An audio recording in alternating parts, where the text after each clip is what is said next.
as well as it did on Saturday against the Ducks. And let's say for a moment this offensive performance continues. Let's say that Georgia is offensively what it showed against Oregon. I think there's going to be an incorrect narrative that emerges from that. And people are going to say, well, Kirby Smart finally just decided to do this. Like he decided this is what Georgia needed to do, and therefore he went down to the basement, flipped a switch, and that's what Georgia started doing offensively.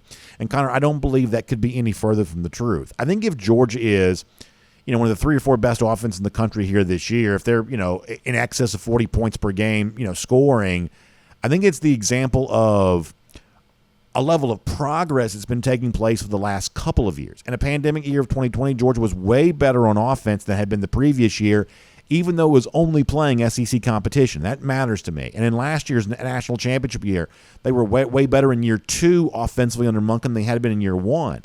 So if what we saw on Saturday is real, if that's a data point to match what we're about to see for the next 11 regular season games and into the postseason after that, it's simply, to me, another step in the progress that Georgia's been on. That's one of the reasons why I don't think as a fan I ever panicked when some other fans were getting panicked about what Georgia was offensively, because what I saw was Georgia getting better game over game, year over year for the last couple of years. And what I saw on Saturday was simply, to me, the next step in that evolution. How would you feel about that? Yeah, I think that's a good way of putting it. And I know you're going to touch on this team a little bit later, but if you want to really gauge just how far and away better Georgia's offense has gotten over the course of Kirby Smart's tenure, and even maybe feel better about what Georgia did offensively in 2021, look at what Clemson is doing right now and what they're probably going to end up doing this year. Because I think that defense is really, really good, probably going to end up being the best defense in college football this year with the athletes that they have in that linebacker core, that defensive front, and some pretty talented playmakers on the outside there. And that offense is still gives you some pause about what you're going to see from that Clemson team and what that ceiling is this year.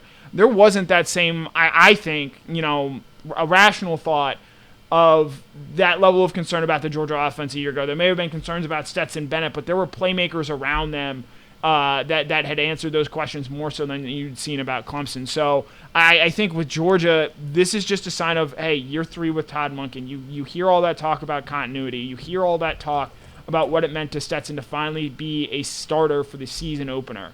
And Saturday, he just went out there and backed it up. And I think to have that, along with all the weapons that they have, using them all in ways that are going to make things very difficult for defenses, and they're going to force opposing defenses to make choices. I think we saw on Saturday when Georgia was playing Oregon, Oregon made the choice of, hey, if Ladd McConkey's going to beat us, Ladd McConkey's going to beat us. And I think that was a really poor decision that we saw from Oregon and Dan Lanning and the defensive staff there, because while, yes, Ladd McConkey, and I'm going to have a story on him later this week, you can make all the short, white, Bill Belichick, New England Patriot wide receiver draft jokes you want.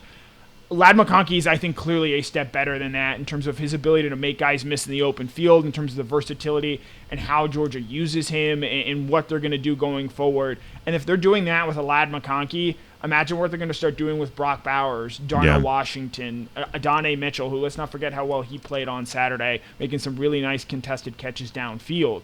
So I think when you add all of that together, you get an offense that has clearly gotten better every year under Todd Monken, and that was an offense that I think we can say was a top 10 offense a season ago. It's pretty scary to envision what Georgia might be able to do over the course of a full season if they play as well as they did on Saturday. So looking forward, you got Samford this week, you got South Carolina after that, you're into SEC play, and I'm not trying to be flippant here. I'm being as sincere as I know how to. There's a chance that we don't have any real drama or intrigue with Georgia for months. I'm talking about months. That ultimately, you don't expect much against Samford. There's a chance that you don't expect much from anybody against Georgia for quite some time. And obviously, Kirby can't say that, doesn't believe that. The players themselves can't say that, don't believe that. They would cringe hearing me say that. I get all of that. But the reality is Georgia played what was thought to be the number 11 team in the country, just beat them 49-3. The schedule gets measurably easier from there. What are you looking for from Georgia in these next few weeks, including the home opener against the other Bulldogs from Samford on Saturday? Yeah, I think from a talent standpoint, the game where I'm interested in seeing if they give another performance like this is the Auburn game on October 8th, because I think Auburn has the defensive front where it is capable of saying, hey, Georgia, yes, you're playing 9 offensive linemen right now. 7 offensive linemen played more than 25 snaps on Saturday. Amarius Mims came in the 3rd series of the game to play that right tackle spot.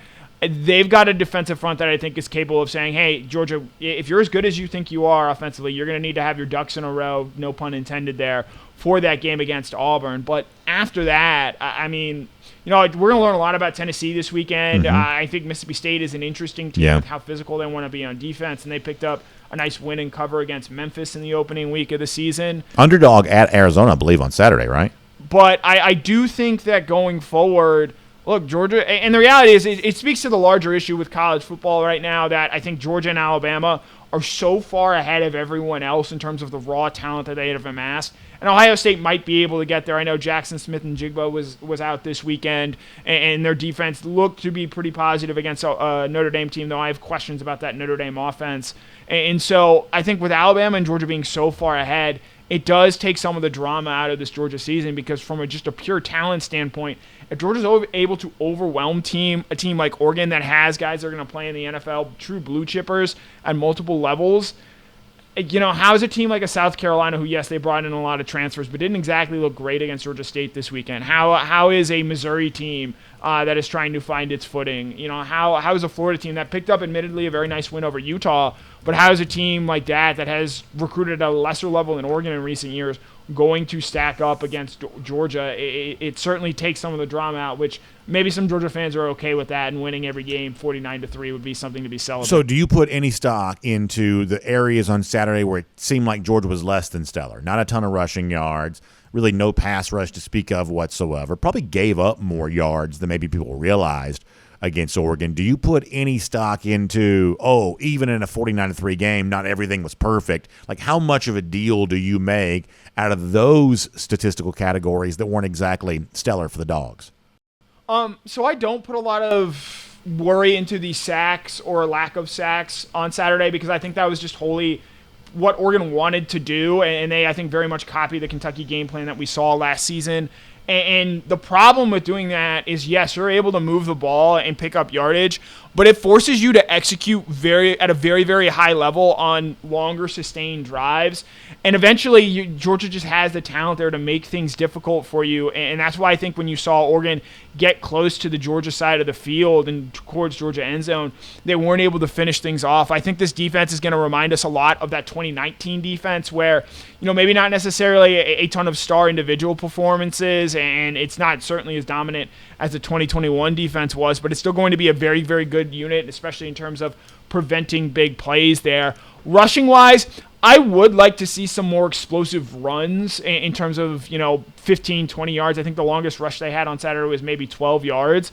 But I will say I was very encouraged with what I saw from the perimeter blocking of guys like not just Brock Bowers and Donnell Washington, but Adonai Mitchell and that Ladd McConkey touchdown really burying his defender. You think back to that DeAndre Swift long run against Kentucky in 2018 where Jeremiah Holloman is blocking his cornerback 15, 20, 35 yards down the field.